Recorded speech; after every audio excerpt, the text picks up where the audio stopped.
Mayong gabi sa makausa, mga kaigsunan, sa gawas o sa sulod, apil ng taas kung na'y tao. Laras. Sumala sa kong gingon nga si Ma'am Isabela Timba, mensahe na nato nga mga buhi. Busa mga kaigsunan, ang mensahe nga muhatag kanimo karon og kining gitawag direction sa kinabuhi, pinaagi siyang pulong. Kaya ang pulong sa Ginoo buhi kini o hingpit ni nga muhatag og assurance nato. Samtang nga imo ning dawaton ug imong lauman, makasalig ka kay siya nga Dios matinud-anon. Sumala sa Bible nga ang Dios di siya sama sa tao. Nga tao pwedeng mamakak, ang tao pwedeng maghinulsol kay tungod kay makasasala man ang tao. Yan ang Bible, tungod kay Dios siya, ug unsa yang isulti ang pagabuhaton, ug unsa yang isaad iyang pagatumanon. Nasa book of Numbers, I think chapter 19 verse 23. Now, diri sa book of Roma, kung na'y Bible ninyo, pwede nimo ni i-take note, then imo ning basahon sa imong balay, i-review nimo makaigsunan, tungod kay kining Bible, regardless man kung unsay atong denomination. Amen? So, it has nothing to do with religion. But, the most important thing is that your personal faith, how you believe this book, tungod kay kini nga libro makaigsunan, sagrado ni o kinabuhi ni. Amen? O pinagi ni nga libro ha, makaila ka gayud sa Dios o imo pong mailhan imong kaugalingon. Tungod kay samtang magbasa ka nini, sama ni nga nanamin ka. Kabantay ka ng manamin ka. Pag manamin ka, tang-aon yun nimo kung wapo o wapa ba ka. O niya, ang pinaka-first nimong tang-aon sa dagway nimo sa samin, naa ba kay muta, naa ba kay hugaw diya, naa ba kay buling, tungod kay imo dayo ng trapuhan, imo dayo ng sampuhan na noon. Sana imo yung tinulbaga ka. Kay gusto yung kang alimpyo imong dagway. Sumala sa kong gingon, unsa gali ang Bible, sama nig salamin. Kung manamin ka dinhi sa pulong sa Dios, garantisado nga naay direction nga nindot imong kinabuhi. Amen? Mahimutang Kristohanon nga adunay Kristo. Duara man ning kalibutan, Kristohanon o yawanon, asa man ka. Kristohanon ka o yawanon ka. Kung may ikag Kristohanon ka, meaning you have put on Christ. Christ Himself is the essence of your life. He is the reflector. Through you, na ay ebidensya nga na si Kristo kay ngano. Anong kinabuhi? Matarong na. Amen? Madlupo na kas Ginoo, mupasaylo na kas mga tao nga nangaway nimo, di nakakapalo magdumot, kay naaman si Kristo. Maunay ebidensya nga naa kay Kristo. Kay ngano, makatuna nimong tinod nga paghigugma, pagka manghinatagon, pagka mapasayloon, naa ang katarong sa Ginoo. Unsa gali ang opposite side niya? Yawanon. Kanang yawanon, bisang pagsikag simba, kung yawanon nimong kinabuhi, na mga tao meron, useless, sige simba-simba, yawanon mangyapon, naasa man ka na, ganang kagpaminaw, wag lain, no? So, ang atong sabton karon nga kini atong kinabuhi na adyo realidad diha kang Kristo nga giusab gyud ang imong kinabuhi. Amen. Ang atong mga reliyon walay igong gahom nga muusab nimo, muusab nato. Amen. Amen. Apo usa nako sa una di mo tuoan ning libro ha. Kay mga Latin man akong pagampo kaniadto. Pero salamat sa Ginoo sa diyang nagsugod kanay mihatag nako Bible, gamay nga Bible. Ipaslak-paslak na ko din o nga dito nagsugod ko Ginoo di man ko kasabot ani wa ko kasabot unsa nang Matthew nga lang palang Matthew wa jud ko'y idea. Pero sa diya nga akong na-realize nga ang taong naghatag sa ako Bible giusab man niyang kinabuhi kung unsa gyud ning libro ha nga akong kinabuhi kaniadto bisan asa sa lagya lang socializing. Pero salamat sa Ginoo at kining libro ha, munang di ko maulo musulti ninyo sa pulong sa Ginoo. Kaya ngano, dunay garantiya na kung kini atong tuan, atong dawaton sa kinasingkasin, naagi kausaban sa atong kinabuhi. Palakpakan nato si Jesus. Praise the Lord. Now, dito sa verse 5, sa Roma chapter 5 at chapter 6, mga kaigsunan, kay kung nahiusa kita kaniya diha sa dagway siyang kamatayon, maiusa usab kita kaniya diha sa pagkabanhaw. Ito o bata nga si Kristo namatay? Amen? Kamuda sa gawas, ito o bata nga 2,000 katuig ng milabay? Si Kristo namatay. Amen? O angay tang masayod karon, unsay rason nganong si Kristo namatay? Di lalim ang kamatayon ni Kristo. Actually, kung mag-isgot na kamatayon, si nanay o si kamatay ni nanay ni Ma'am Isabela, heart attack. Karon makaigsunan, sad to say nga, daghang kamatay karon nga labihan kapait. Kung maminaw ta sa balita karon, labi na sa Israel o sa Iran. Kapalo ba ka nga na mga nangamatay ron dito, mga bata, bisan pa mga bibi pa, nangamatay nga nangabungkag ilang lawas, nangatabunan sa building, nangamatay nga buhi. Makalilisa nga kamatay karon panahon na. Karon, makapasalamat sa gyapon kita sa Dios nga masud-ong pa nato si Ma'am. Daghang nangamatay karon bisan gali sa somewhere in Ukraine nga nagpadayon gyapon nilang gubat dito. Dunay nangamatay mga kaigsunan nga nangalubong nga buhi. Try to imagine, inanay mong kamatayon. Kung ikaw siguro papilion, ma'am, sir, kung mamatay ka sa imong gusto, o siyempre, di ka mo sugot atong namatay ka kay ibanggaan, namatay kay nahulugan. Mingon siguro ka nga, kanang natulog ra ko ba? Pataas daw kamot be ka ng gusto nga mamatay, natulog ra.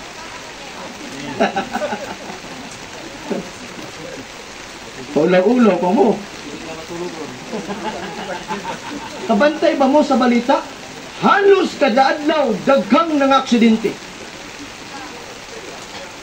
Unsay gikamat yan? Nga aksidente. Mga sakyanan, murag gipang kumot mga kaigsunan. Nga head-on. Grabe ka makalilis nga kamatay. At tuwing adlaw, I think gahapon, sa punta ba to? Yun. Kinsay magdahong nga, gwapong motor. O biya na din sa punta. O sa tinitabo, buwak yata ang ulo. Ang pangutanan niya, nagpili ka siya at nga kamatay mo. Now, kung hisgutan na itong kamatayon ni Kristo, mas kuyaw ang kamatayon ni Kristo. Walay sama sa kamatayon ni Kristo.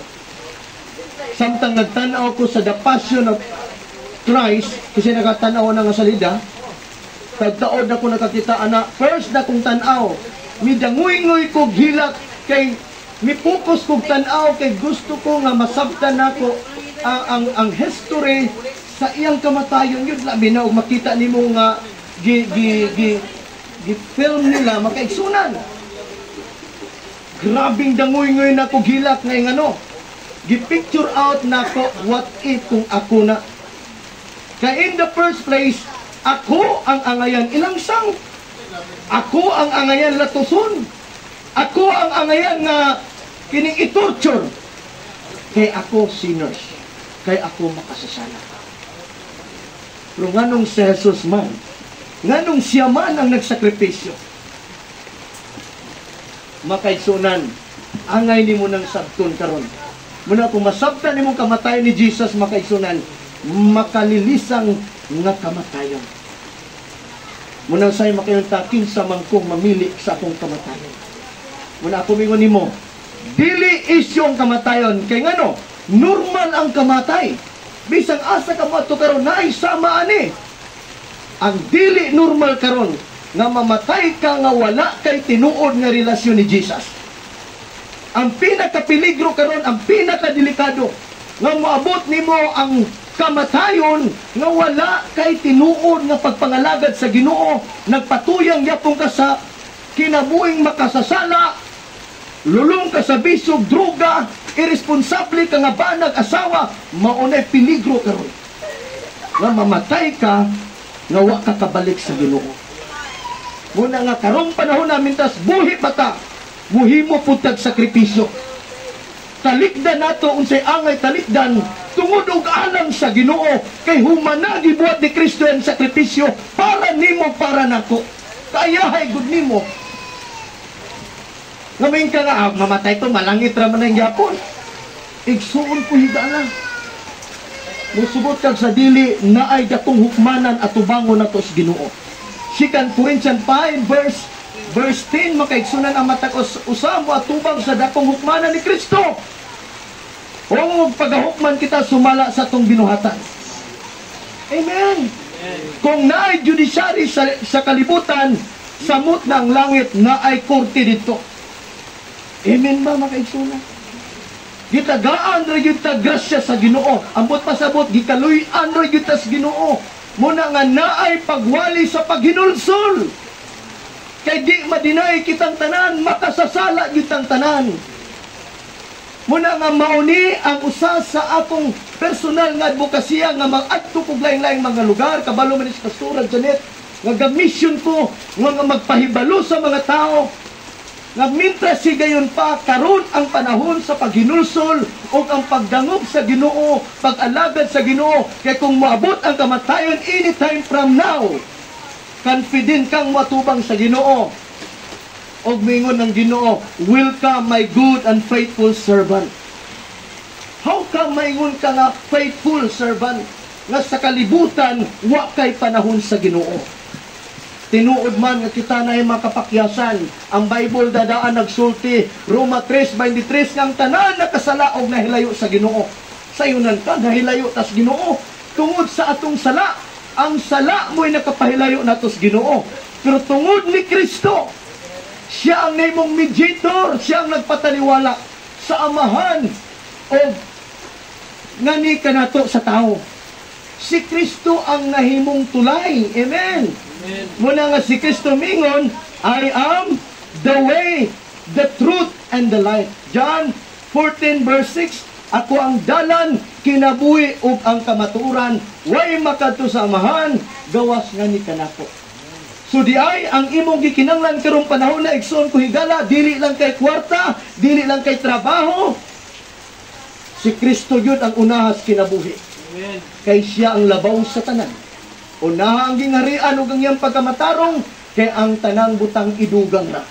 Unsay unahon? Si Kristo. Kay ngano man, siya man ang kinabuhi. Kinsa si Kristo? Siya ang kinabuhi. Kining kinabuhi nato karon corrupted. Bisan saan nimo pag hunahuna nga mahimo kang matarong, bisan saan nimo hunahuna nga magbago na ko, di jud ka mabago, gawas lang kung si Kristo na ay luna diha. Amen. Kasi natin man ako kaniadto nga sige New Year resolution. Pero ngano man, maura sa gihapon, di ay ang kulang si Kristo ug ang iyang pulong. Amen. Makaigsunan, ang sulbad sa kinabuhi si Kristo. Sa Jesus ang kasulbaran sa kinabuhi. Siya matag-usa ka nato. Now, mato diri tiwaso nato makaigsunan, kita nasayod nga ang atong karaang pagkatao gilangsang na sa krus uban kang Kristo aron malaglag ang lawas sa sala o dili na kita maulipon sa sala. Kay ang taong patay na gipahikawas na gikan sa sala. O kung namatay kita uban kang Kristo, nagtuo kita nga mabuhi gayud usab kita uban kaniya. Praise the Lord. Na verse 9. Kay nahibalo kita nga si Kristo na banhaw gikan sa mga patay, dili na gayud mamatay. Ang kamatayon dili magagahong bato kaniya sa iyang pagkamatay. Siya namatay ngadto sa sala, sa makausa lamang. Apan ang kinabuhi ngayong gikinabuhi, iyang gikinabuhi ngadto sa Dios. Busa kamo usab kinahanglan nga mag-isip sa inyong kaugalingon nga patay na ngadto sa sala, apan kamo buhi ngadto sa Dios diha kang Kristo. Amen. Makaigsunan nini nga kagabion. Unang-una, imong i-acknowledge imong kaugalingon nga ikaw nakasala batok sa Dios. Amen. Ato nang gidawat nga kamatuoran nga ako nakasala batok sa Dios. Ako makasasala. Subusa nang hinanglan ka og manluluwas. Amen. Na ang Bible nagsulti sa Roma 6:23 nga ang bayad sa sala kamatayon. Apan ang gasa sa Dios kinabuhing walay katapusan pinagi kang Kristo. Asa nato makabot or mabatunan ang kinabuhi walay katapusan pinagi kang Kristo. Dili ni bisan kinsa, bisan sa atong kapunungan, dili ka garantiya pinagi kang Kristo. So karon, balik ta sa kining gitawag og sala og sa atong tulubagon sa Ginoo. Kita nakasala, ang bayad sa sala kamatayon. Karon makaigsunan, ikaw ug ako dili ta kabayad sa atong sala. Mao gyud ay realidad. Sa uban nga version gitawag na siyang utang, nakautang ta. Unya wa tay igong ikabayad. Amen. So kinsay nagbayad sa imong utang? Si Kristo. Siya ang nagpiyansa. Sama kini nga napiso ta onya kay life sentence man. Wala gyud. Apan salamat nga si Kristo nagpasalig. Nga giakwit ta sa atong sala. Amen. Si Jesus gitawag sa mediator. Ang buot pasabot sa word nga mediator meaning defense lawyer. Siya ang nangabugado nimo. Diri sa kalibutan pag nay mo akusa nimo, mingon din pulis labi na og nanay waran, pangita na lang abogado nimo sir aron mo depensa sa imong sala. So naay pakigbangi, dunay kaso nga imong atubangon sa samang paagi kay naa man tay sala. Pangutana karon, kinsay abogado nimo nga mo depensa ang imong sala karon kay kung di na makwit, kung di na mapasaylo, delikado nga sala kay nganuman. Ang consequence ana ngadto sa pagkalaglag, ngadto sa kinabuhi makaigsunan nga kining itorture ta makaigsunan sumala sa Bible nga laglagon ta magantos adlaw gabi magtagot ang imong ngipon sayunan ka na nga punishment sa sala. Pero salamat sa Dios. Amen. Amen. John 3:16 kasi nakamemorize nga bersikulo. Gihigugma sa Dios ang tibuok kalibutan. Aman ta nagpuyo. Sakop batas kalibutan. Amen. Amen. Muna'y good news. See with me, good news. Good news. Salamat ta sa Ginoo nga tungod sa dakong gugma sa Dios si Kristo gipadala aron mahimong abogado nimo. Ang problema karon kung wa pa nimo nailhan kinsa imong abogado. Ang problema karon kung wala nimo tuguti si Kristo nga mo'y mo depensa nimo. Usay maghuna-huna pamantang nga kaya ra ni nako. Dili na ginato kaya. Amen. Amen. Bantay ka na yung mga tao mingon nga kaya ra na gina. Mamaan na gina. Mapatch up na gina. Pero pagkaabot na sa aktual na lingo-lingo na lang kakutob kay di man day nimo kaya. Kaya ra na gina, pasayloon na nako na. Andun antod mingon na day ka nga kanang bitaw yun nila nga gipasaylo man for di man malimtan. So when you forgive, you have to forget. Sa man pastor di man ni malimtan yang iya ang gibuhat nako. Tungod kay di mo malimtan, ang magtagot perminti imong ngipon. Pero kung naa si Kristo, pinagi siyang gahom, mao gyud mo papas sa tanang kayugot. Amen. Tanan nga mga kani bitong di maayong pagbati. Kay kung walay grasya sa Dios makaigsunan. Kana nga klase nga pagbati muunay mo kabalo ba kang usay mo hapos nagsakit sa tao. Makapatigulang po nagdali sa tao. Muna i-release na ano man di man nakatabang nimo kanang pagbati nimo nga kayugot kasakit. Kung unsay milabay, labay na gitong tanan. Ang Bible imong barugan, all things work for good. Amen. And even the Bible said, God opposite the proud, but He give grace to the humble. Amen. Usay mo yung tanga, yatakan na yun atong katungod. Sige lang, dili mo po ikaw nagbuot anak. Kung imo po nang balihon, ikaw mo'y nagyatak, siya magpaubos, dan sigyug ka. Amen? Makaigsunan ang kinabuhi na to, nanatay perfect nga pattern mo si Kristo. Amen. Unang kanindot ni Kristo, mabitayin si Kristo nga, if you want to follow me, deny yourself. Take up the cross and follow me. Lisod yun ay mo follow ni Kristo, not unless we are willing to deny ourselves. Amen? And of course, you are willing to take up the cross. Amen.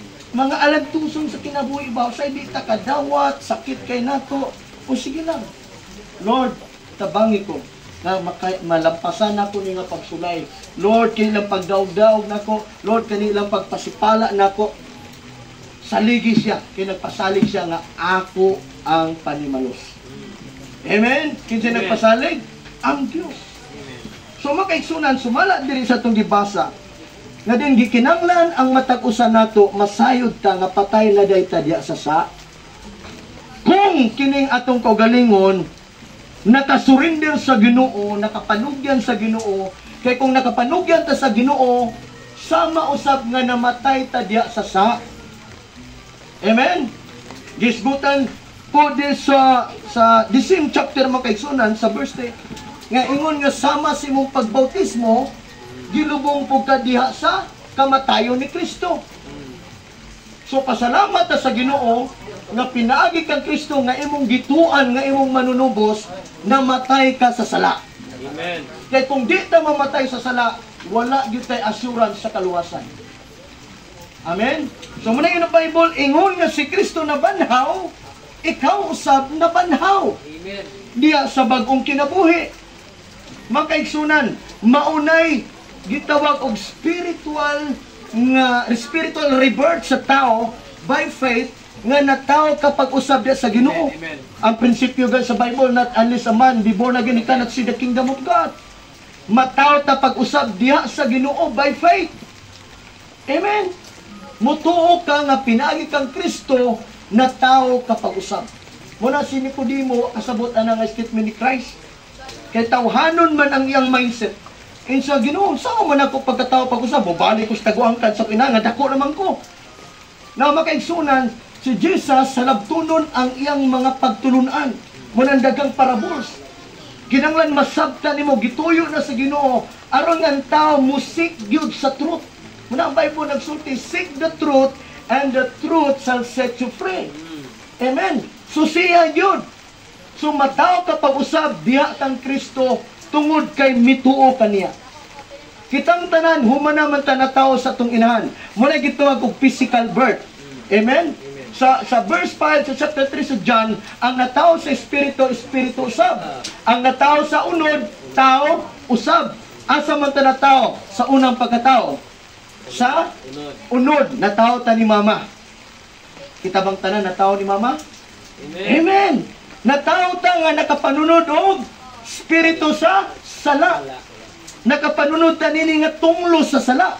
But through Christ, sa Romans chapter 8 verse 1, there is no condemnation to those who are in Christ. Sa to pa, dili nakahinukman tungod ni Kristo. So si Kristo ang nagputol sa tanang tunglo sa sala. Atong palakpakan si Jesus. Amen. So karon, kung mutuotan ni Kristo nga pinaagi niya, munang mataw ta pag-usab diha sa espirituhanon nga pagkatao. Amen? Amen. Kung saan man pagkatao diha sa espirituhanon, mausab ang dagan sa imong panghunahuna. Amen? Nataw kapag usab kay nga naman, ang imong unahuna lahi na og dimension. Sa una imong unahuna, priminti kagulanan, lisod kay kinabuhi. Kaya bitaw maghununa ka priminti lisod. Naghununa ka priminti og negative. Naghununa, example ha, gamay pa imong bata, naghununa ng saog akong pagpa-eskwela sa college sa aniha. Nga naman, na-overwhelm ka sa kagulanan. Gamay pagali imong bata, nag-uul na kang sa eskwela sa college. Try to imagine. Hastang dugaya pag ayo. Tungod kay ang tao naa sa kinaiya nga walay pagtuo sa Dios. Pero kung ikaw nakasabot sa Dios na siya gamhanan, matirud-anon siya, musangkap sa tong pagtinanglan, muna nag-Bible nagsulti, bulahan silang naglakaw sa pagtuo, wala naglakaw sa iyang makita. Amen.